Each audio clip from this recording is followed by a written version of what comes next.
Hi, I'm Nee West, and in my eyes you're almighty fine, as you've made it to episode 9. You all play a role in my European goals. It was February 2020, the world was about to change.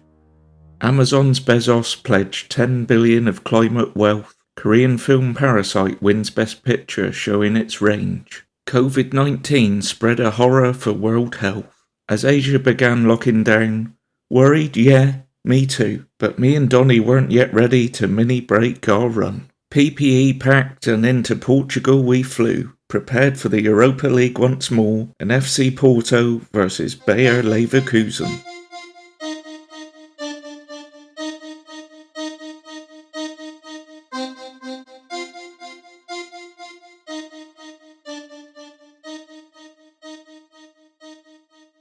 We swiftly landed safely from our latest flight into Francisco Sá Carneiro Airport, such renamed in 1990 after the Portuguese Prime Minister, who died in a plane crash, so is seen as some to be a title that's a bit in bad taste. We transported ourselves out of there via Porto's marvellous metro system, aided by our very affordable Andante travel card. We jumped aboard the Line E Lilac Line to Trindade Station to complete a trinity of recent amazing apartments. Deliberately picked for its short 4-minute walk from the metro, it was of course easy to find. Next to a grand palace of a Cantonese restaurant, we thought it would be in the towering block of the building next door, but after a baffling "where are you" waffle to our apartment host, we realised we had gained access to an office building and we were being asked by a very confused courier to sign for a delivery. Apparently at present it's now a supermarket. Off our trolleys and tired, we slipped out down the side alley to the actual access door to the apartments, and our amiable, understanding, hospitable host.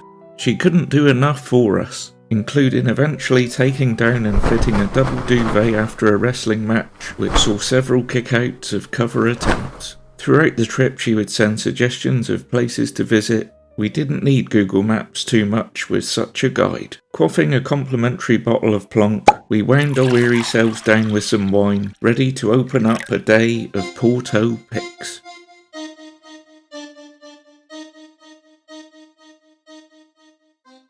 Up bright and early to a view of car park and crane, we searched out a better spot to survey the city. We would soon find the cranes would be a common occurrence, the city going through a reconstruction and reclamation of its centre and culture. Mayor Rui Moreira, appointed in 2013, had heritage in his heart and strive for social inclusivity for all his citizens, fighting back against the tourism that had started to take over. His ideals of going back to the old days where although the centre was poor, it had community. The tourism trend had topped up the city coffers, so Rui had a plan to protect its remaining proud Portuguese population. Rebuilding the ruins of historic residences, over 60 blocks rehabilitated for residents to return. Moreira's master plan was really a breath of fresh air against the B&B.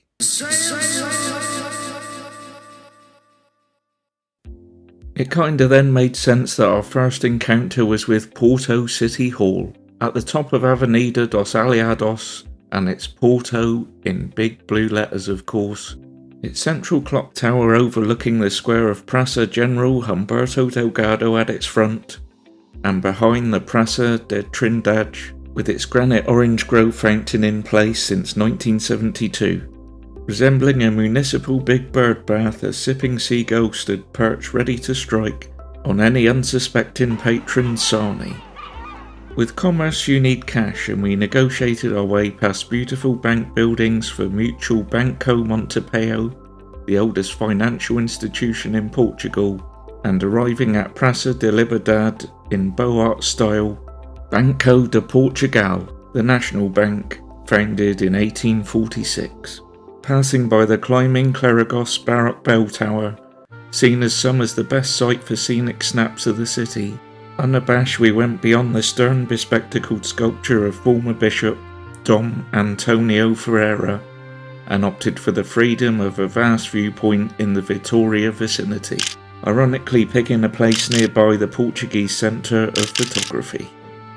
From here, longing looks at the riverside Ribeira district, tiled terracotta roofs, the divine Douro River, straddled by the dominant Dom Louis I bridge. We could see the Sé do Porto that is, Porto Cathedral and Bishop's Palace, clear as crystal. Construction of the Sé began in the 12th century, then after remodelling, a religious fortress in the 17th and 18th. Its colourful cloister gave us our first awareness of the blue and white azulejos, hand-painted tiles that would brighten up the main buildings of the city. This leading on to the attached Casa de Cabido that houses centuries of the cathedral's treasure. The Baroque Bishop's Palace, where once Porto's bishops perched on their throne, overlooks the powerful pillory of Porto. Stood in the square a symbolic stone statue of punishment. Any criminal who would make the mistake of bashing a bishop would have seen themselves hung here. Strung up to hung over as we headed down to the riverside square of Praça da Ribeira, where our quiet ice cream was interrupted by a rabble of Glasgow Rangers fans in town before their own Europa League tie against SC Braga, which was just a 30 to 40 minute journey northeast of Porto. In stereotypical Scotch style, they strove to drink the city dry. We were calmed by the eye-catching Cubo de Ribeira, a cubed mass of modern art installed in 1983, a bronze cube perched on its point. Constructed over the remains of a 17th century fountain, jumping water jets allude to the illusion of supporting the sculpture. Looking afar to eat our lunch, it was time to dine out on Dom Louis I bridge. A colossal connection to Vila Nova de Gaia, it was completed in 1886 by a student of the great Gustave Eiffel. A double-decker, its top deck serves both metro users and pedestrians. We walked across above the relaxed river cruises, meeting its 395 metres with no whining. It watches over the wondrous wine cellars that take over the landscape, offering plentiful choices of port.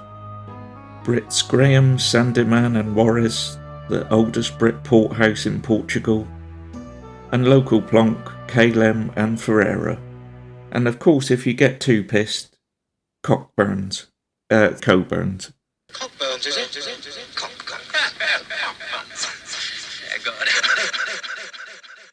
We ascended a steep hill past a layabout local strangely abusing his dog. We can only hope his pummeled pooch, like us, enjoyed a bite or two as we sat down in Jardim do Moro. At the far end of the bridge and atop its hillside summit, it is said to offer its residents serene sunsets for their socials. Behind us in the distance, the tall transmission tower, Torre Emissora de Vila Nova de Gaia. But 5k away, we couched it. Our next episode would see us change back over the channel to Porto São Bento railway station. Built on the site of a Benedictine monastery, opened in 1916, it is a marvellous mosaic masterpiece, topping 20,000 tiles. George Calasso's creation is an icon for the city's culture. The poor souls that shot for and set these scenes may have stopped by the Chapel of Souls, located on Shopping Street, Rua de Santa Catarina, a pretty picture for prayer. Our education in tiling would complete near the Porto University in Praça de Gomes Teixeira. Originally a navy and commerce school in the 1800s, outside stands the Fountain of the Lions, a representation of young cubs gaining their wings. Perched on the corner, the dual churches of the nuns, Igreja dos Carmelitas Descalcos, and the monks, Igreja do Carmo. A massive marvellous mosaic along their side, each other separated by just a 1 metre wide hidden house, erected to separate monks and nuns. A 1-bedroom, I'm guessing.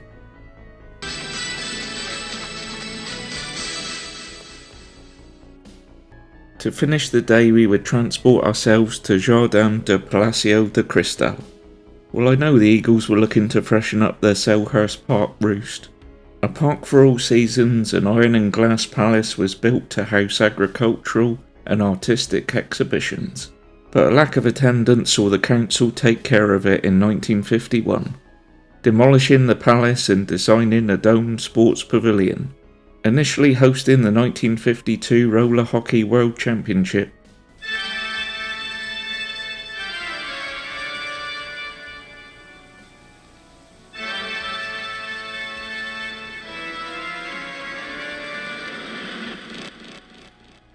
It surrounds glorious gardens full of colourful camellias and Macerellos magnolias, and the seasonal statues, 4 bronze beauties admiring also a central, fancy fountain.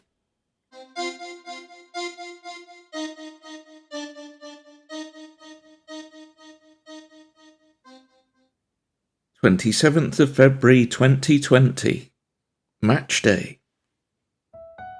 We warmed up for our visit to the stadium by checking out another, Boa Vista's Estadio do Bessa. Outside, their traditional black and white checkered patterns, watched over by statues of pouncing black panthers. Little did we know then that the club was on its way to being finished. Expelled from the Portuguese top flight in 2025, the club's race was run due to insolvency this year, 2026. Before lunch, we also faced the music and the uniquely shaped concert hall, Casa da Música, a creation conducted as a result of Porto being number 1 in 2001 as European Capital of Culture. It could be considered a duet with Rotterdam, however, as the title was shared, and may explain the designer being Dutchman Rem Koolhaas. As if jumping onto a turntable, we followed the groove of roundabout Rotunda da Boa Vista, public gardens with a statue at its spindle, tracking the victory of the Portuguese and Brits against the French in the Peninsular War in the early 19th century. A mark of success to an indoor market, Mercado Bom Sucesso, where we settled down for a pre-match snack and Super Bock, the Portuguese Pilsner just shy of 100 years old, fresh and fruity. It has grown to attain over 40 gold medals at the International Monde Selection Awards. Quality. With food and fire in our bellies, we made our way onto the Musica Metro to the Estadio de Dragão, the Europa League, and FC Porto against Bayer Leverkusen. A relatively young stadium inaugurated in November 2003 with a game against Barcelona and a little 16-year-old Lionel Messi making their debut. Named the Dragon, the collective symbol of the city and its strength. It holds just over 50,000 fans, and 30,292 would be following this last 32 second leg decider. Sat in a lower tier in the corner, we would have every set piece in our sights. A couple of panoramic pics as the players warmed up. The Super Dragon Ultras were scoping out the opposition.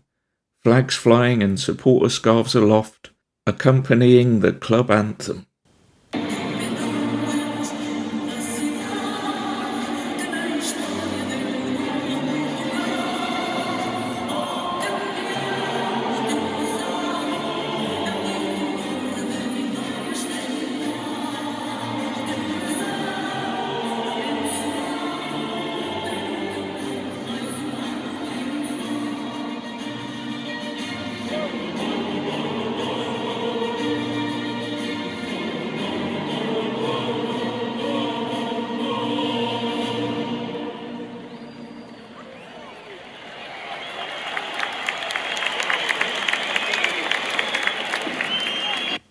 The players huddled for the team photo as Porto's partisans prepared for kickoff.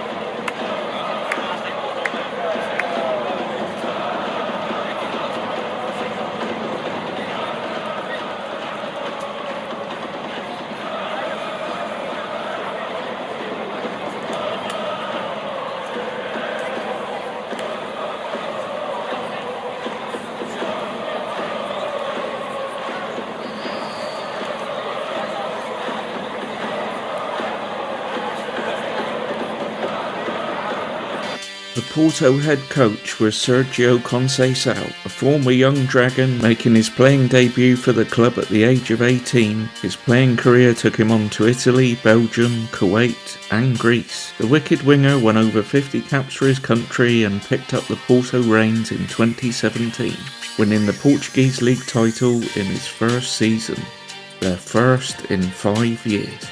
Leverkusen's leader was Dutchman Peter Bos, a former midfielder with over 500 appearances in his playing career, definitely an experienced head, but after a disappointing 6-month spell in charge of fellow German side Borussia Dortmund in the second half of 2017, it would be a year before being appointed the Bayer boss. The Porto team included Congan centre-back Chancellor Mbemba, who joined Porto from Newcastle in 2018, Brazilian left-back Alex Telles, who joined Manchester United at the end of the 2020 season, and Colombian wonder winger Luis Diaz, who joined Liverpool in 2022. In that same year, unused sub midfielder Mamadou Laum had a loan at Reading. The Leverkusen lineup: German wunderkid Kai Havertz, who came through Bayer's youth system and then became Chelsea's second most expensive signing in 2020, and is now of course a title winner with Arsenal, who he joined in 2023. With him up front, Frenchman Moussa Diaby, who had a season at Aston Villa in 2023 before a lucrative move followed to Saudi. Substitutes were Austrian defender Alexander Dragovic, who had a loan at Leicester 2017 to 2018, and another player familiar to Villa fans, Leon Bailey, the Jamaican joining Villa in 2021. So it was UEFA's foul 5:55 kickoff. Porto were 2-1 down from the first Leverkusen leg. Would the Dragons bring the fire to leave Bayer burned, or would it be a second leg slaying?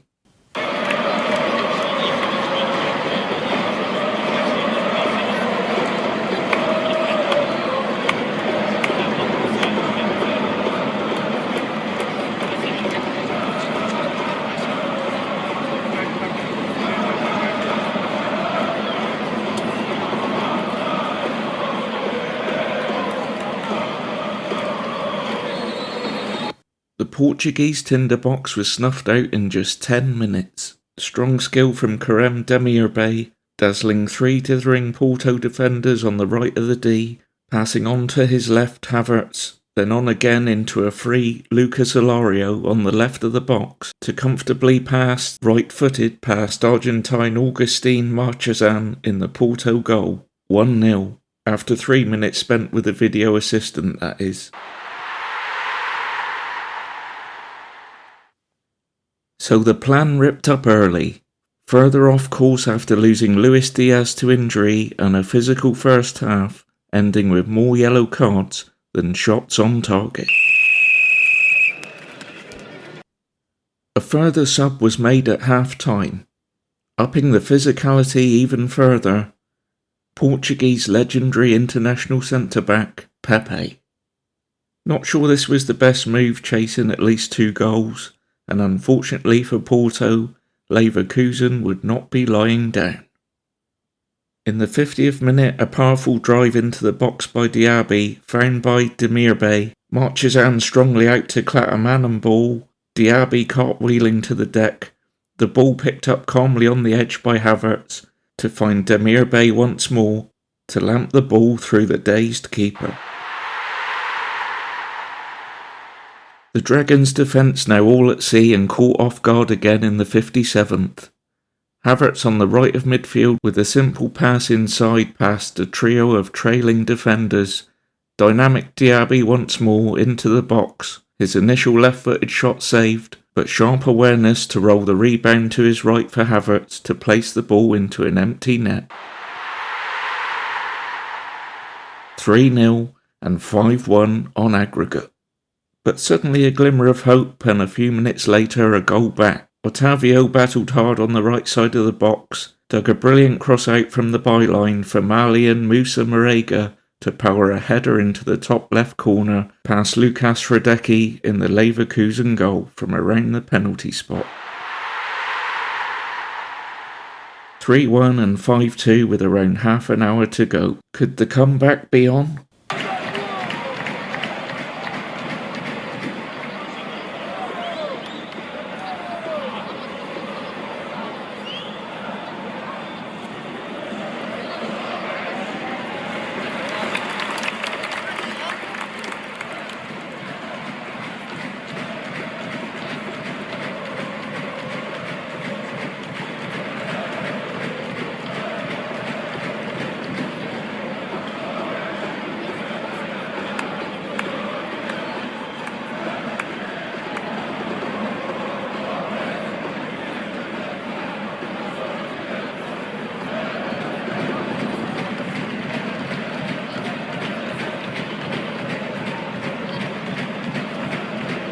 After a couple of unsuccessful corners and long throws, Porto would at least be going out swinging. A substitute striker Tiquinho would then lose his head in the 88th, forcing an elbow into the throat of the terrific Jonathan Tah and being sent off, leaving a tetchy 10 men to say ta-ta to the competition. Keen King Kai was my star man in this one, with 2 assists and a goal, showing all the promise which saw the Premier League come calling.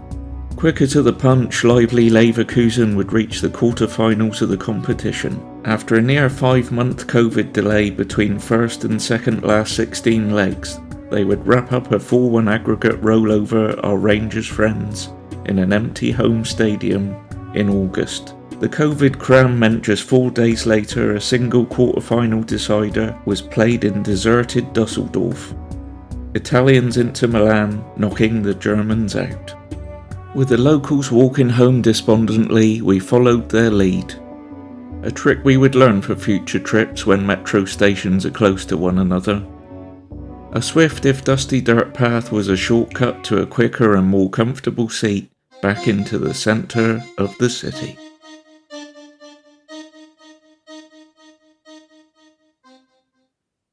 Having followed the way of the dragon, it would be Return of the Dragon the next day, and the stadium tour and museum.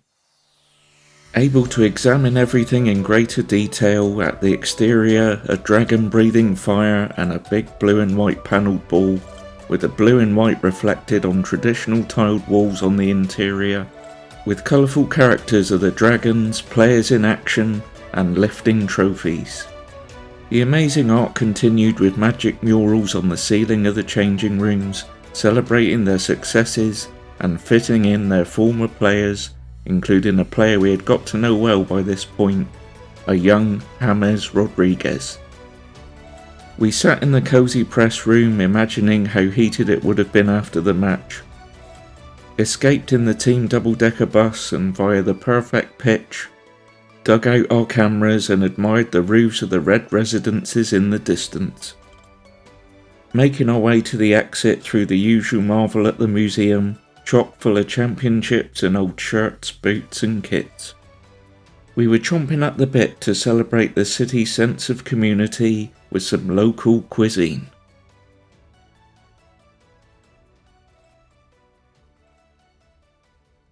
We were welcomed in by the coat of arms that was Brassau. A brand of beautiful bistros, it would be the ally to feed our appetite with the fabulous, fulfilling Francesina. Think fine dining meeting roadside cafe in the form of a gourmet super toasted sandwich. Between the slices of bread, steak, several sausages, ham, cured ham, smoked pork loin, cheese inside and melted over this meat mountain, and keeping it fresh at its base, it swam in a special beery tomato sauce. With an optional fried egg on the top and fries on the side, we slipped into a food coma. Perking up enough to glug a glass of traditional port, we were thankfully close to the apartment to digest our endeavours, ready for an early morning flight back home.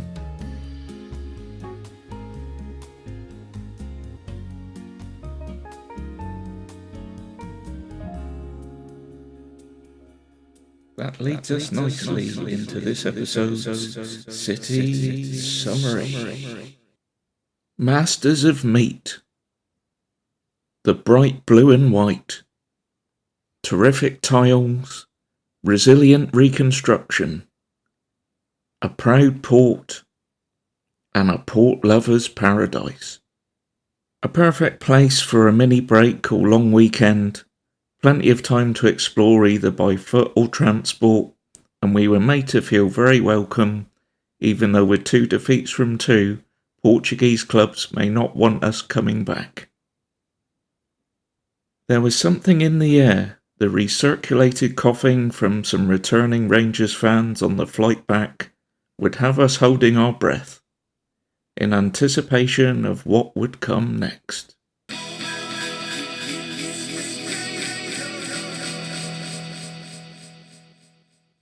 Life as we know it was about to go down the toilet, with the loo roll if you were lucky. 3 weeks later the UK went into lockdown, and like those lining up at a top-level match lavatory, hands face space, and we'll all be safe.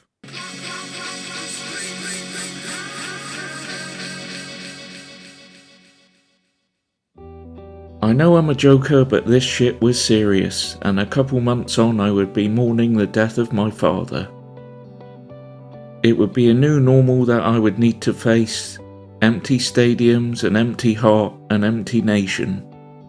2.5 years later, European goals would continue, so will this cast after a period of grace. Thank you so much for listening, and I show support with a dedication. This one's for you, Dad.